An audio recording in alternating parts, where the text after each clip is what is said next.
with it, man, I swear that she can kill.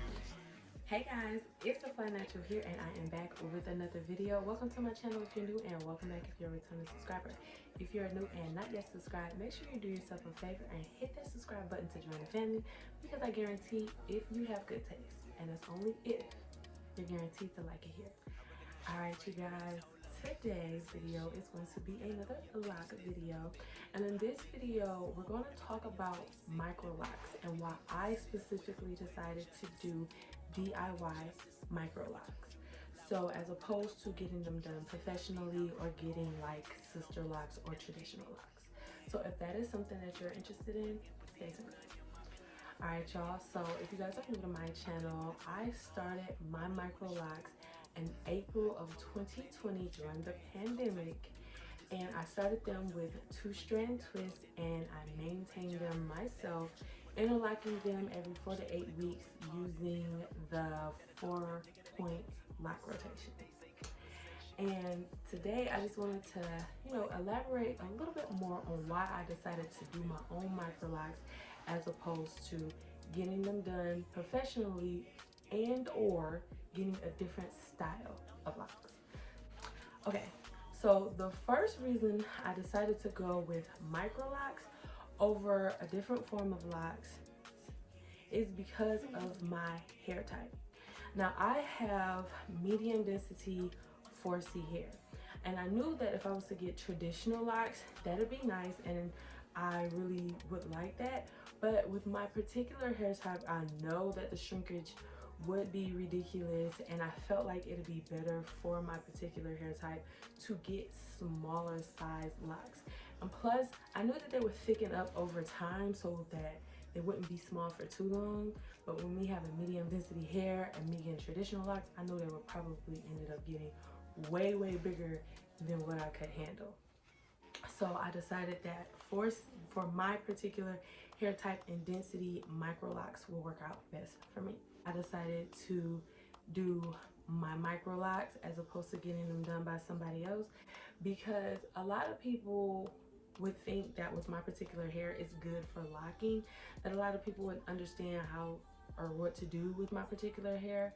A lot of people actually didn't.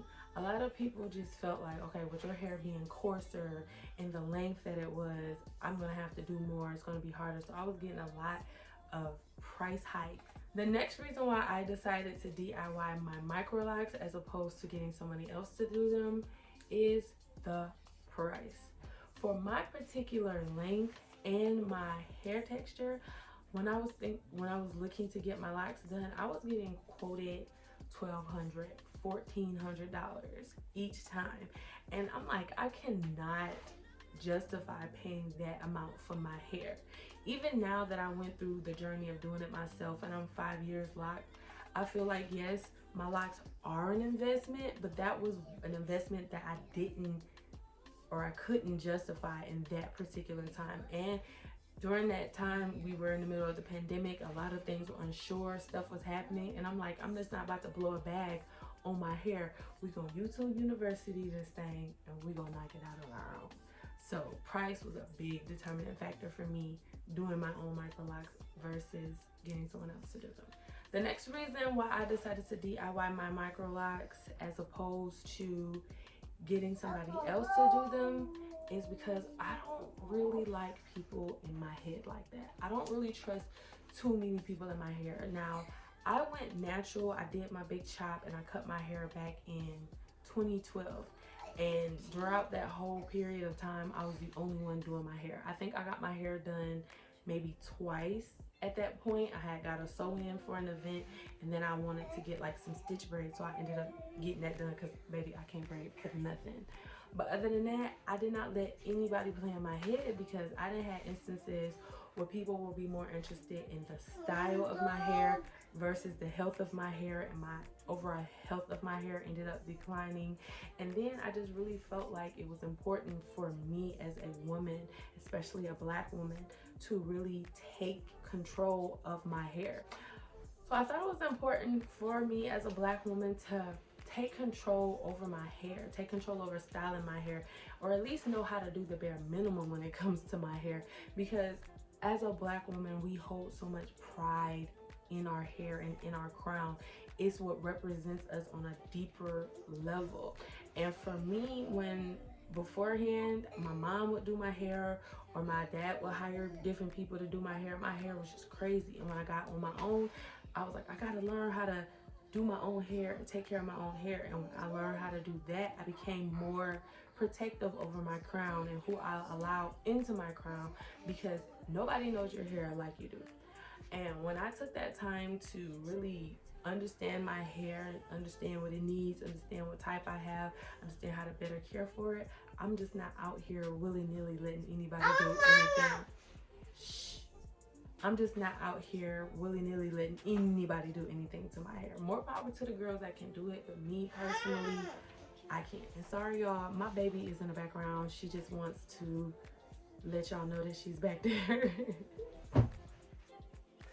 The next reason why I wanted to do my Microlocs myself is because I just wanted that experience and that credibility to say, hey, I did this myself. You know what I'm saying? Like, I really wanted that credit, because I honestly feel like I can do anything. And the fact that I was able to do this, and 5 years later we still in this thing, I'm really, really proud of myself. And that pushes me every day. That's a big motivating factor for me. And when anybody compliments me on my locks, baby, it goes straight to my head. Y'all can't tell me nothing. Like, I was able to install them. I went through the skinny phase, to get to know you phase, like the phase where I had to grow out my edges and all of that. Like, I did all of that on my own, and my locks right now are just kicking. They in there, and I love it. So that was a big reason why I wanted to do my own locks as well. It's like that whole experience and that whole journey and the credit of saying, hey, I did this ish myself, you know. And the last reason why I wanted to do my Microlocs myself is because I wanted to give myself an extra skill. Now, doing hair, especially in the Black community, is a big thing. And I felt like me learning how to do this style for myself would not only help me learn to maintain my hair, keep my hair up longer, don't have to, you know, worry about somebody else having to do it and being on somebody else's time. I could do it on my time. It also allowed me to be able to lock other people's hair around me. Like, I locked my brother's hair, I locked my cousin's hair, I locked 3 of my brother's hair and my cousin's hair. Now, my cousin is the only female who hair I've locked, and she's also the only person that I did Microlocs to, because I did my brother's locks traditional.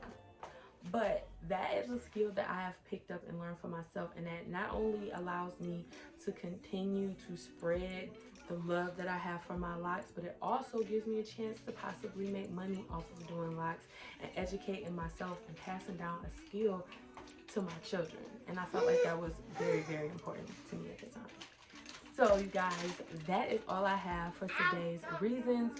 If you have Microlocs and you maintain them yourself, what are some of your reasons for doing your own Microlocs and why you chose Microlocs over traditional locks or sister locks or something like that? And if you are new and haven't seen my face before but you like this video, make sure you give this video a thumbs up and subscribe to the channel on your way out, because like I said, if you made it this far, you obviously have good taste and you're gonna be in good company. You might as well stick around and join the family. I will catch you guys in my next video. Peace.